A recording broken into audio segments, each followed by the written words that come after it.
Okie dokie.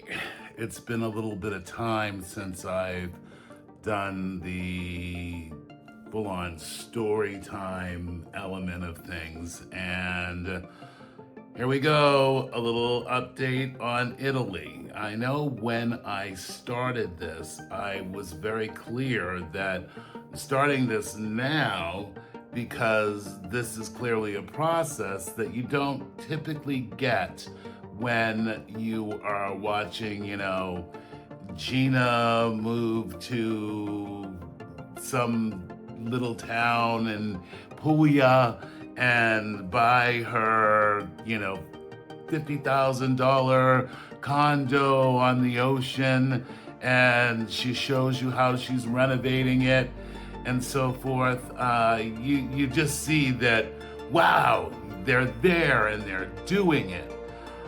You don't see the process. The process can be easy or it cannot be easy. And with me, as life goes, so often I had setback after setback after setback, none of which are because I haven't done what I'm supposed to do.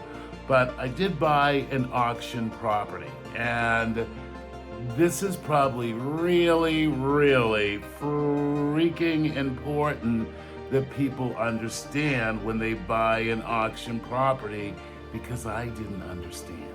I didn't know.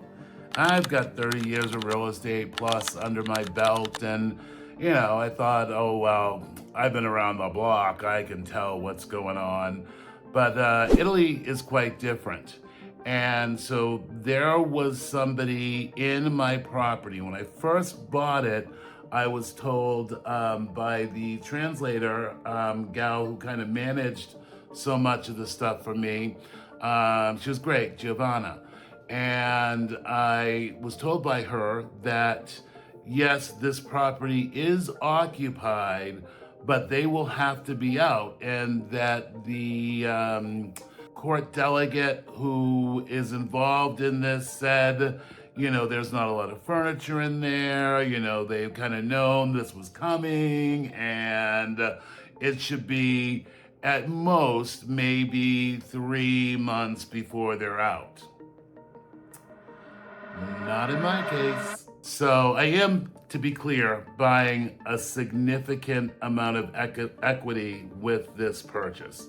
If I were the person who owned the property and actually paid the mortgage over the last 28 years, I want my equity too, but they haven't paid for 28 years and think that somehow that entitles them to live in the house, which under law anywhere, it just kind of doesn't. Italy's just a little behind the ages with how a lot of their stuff's done. And Spain has a very difficult situation with tenants occupying properties as well.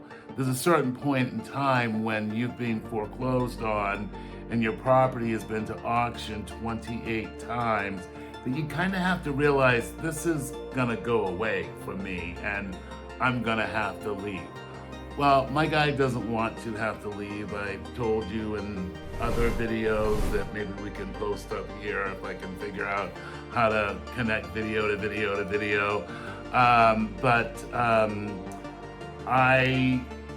My guy does not want to leave. He sued me back in the fall, December, where the judge ruled in my behalf that, dude, you're out of here. That takes a period of time for him to make that ruling, which was like a month.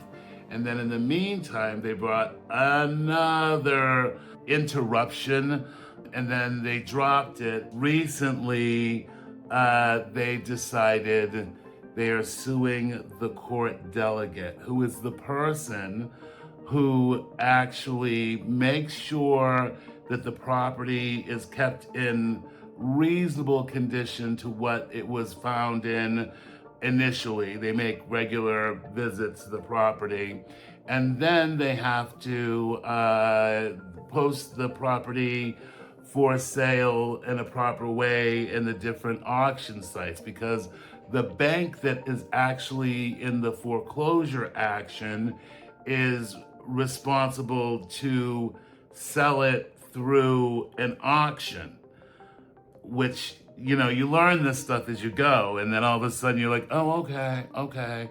And so now that the property has been auctioned, he's suing the court delegate, accused them of not doing their job effectively. There were 3 different things he accused them of doing. And even in my my win back in December, when I thought, okay, that's great, December, January, February, it's gonna take 4 months to actually get them out of there. I'll be in there. I won an additional money amount. Not a whole bunch of money, but just kind of like, sorry for the BS, and they need to pay you a bit of money now. We didn't follow up on because we're like, just get the out of the house, right? And now he's suing the court delegate, saying they didn't do their job. There was another meeting with the judge, and the judge now has to rule on whether the court delegate did their job or not. And supposedly that information is out there that they did. And then additionally, I guess they filed this complaint or whatever, filing late. And now on my attorney's end, we get to say you filed late, it's not valid, and that the court person did their job.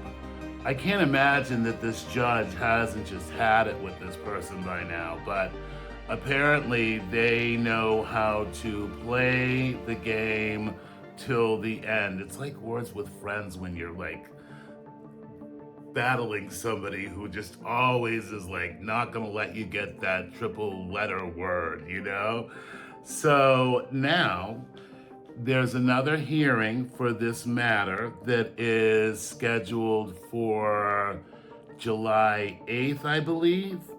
And then it'll take the judge a month to decide from there.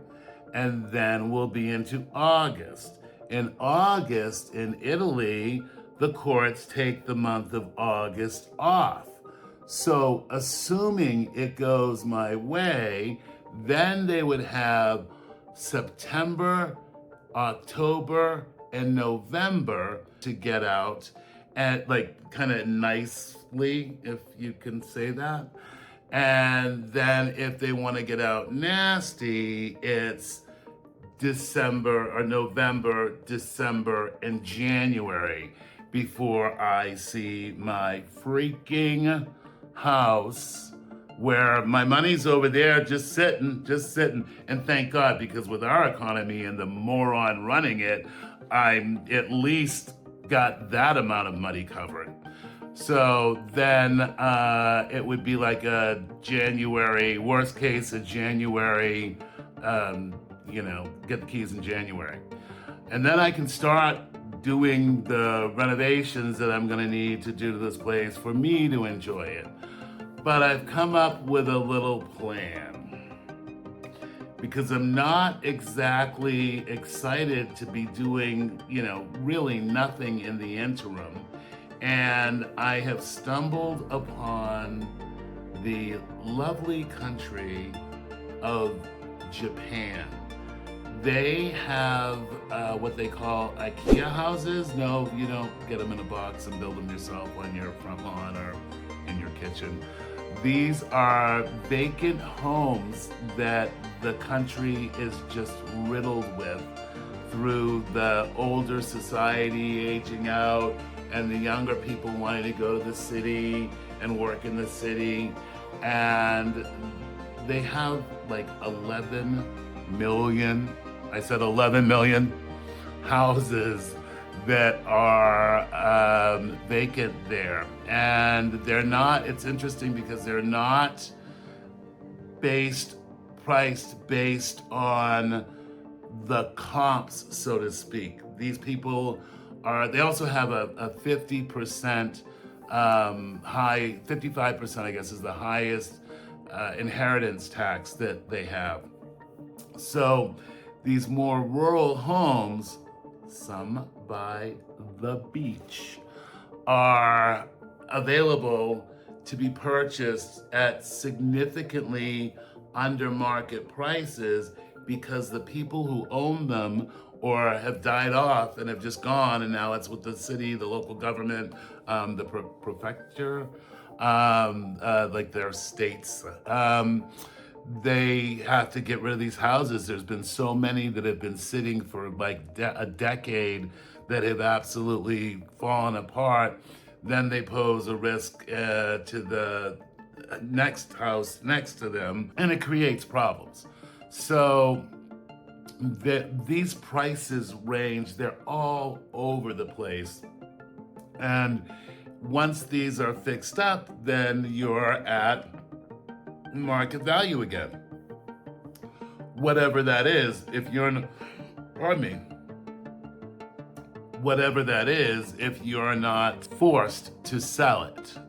So I have seen some pretty good deals by the beach in Japan, and now I'm in my rabbit hole moment, my rabbit hole area where I'm going down in, and I'm gonna see what it looks like, maybe to buy a little something there, potentially with my buddy Shannon.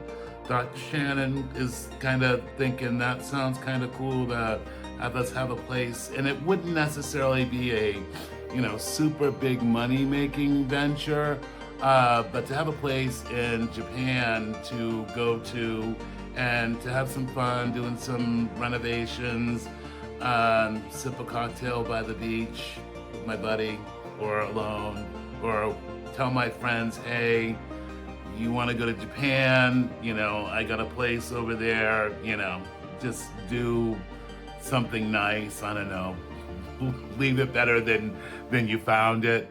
That's a potential of doing that. So that's what I'm looking into now, and I will give more information about that process as I kind of move through it. But I guess one of my next trips traveling, and I've never been there, is going to be to Japan.